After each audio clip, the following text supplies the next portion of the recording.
Alright, this is my bike check. I got a FBM Heathen V2. I guess I'll start out with the bars.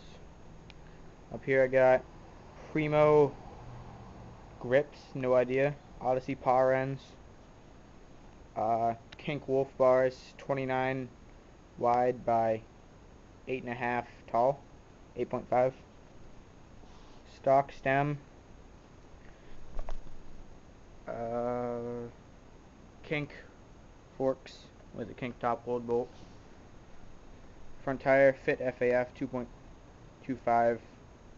Odyssey Vandero 2 white, laced with shadow spokes to my stock rim. Double wall. Black label pegs and a little valve cap. Pedals. I got Odyssey trail mix pedals.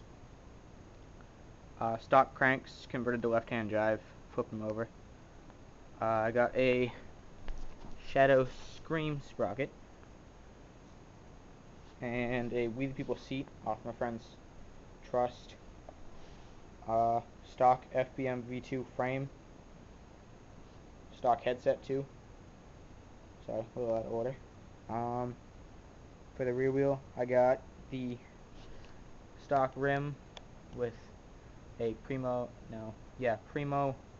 hub guard, drive side hub guard with a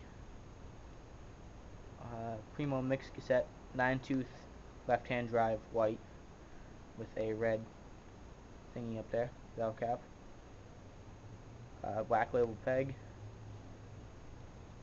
KMC chain, S&MC clamp, and that pretty much wraps it up. Alright, thank you.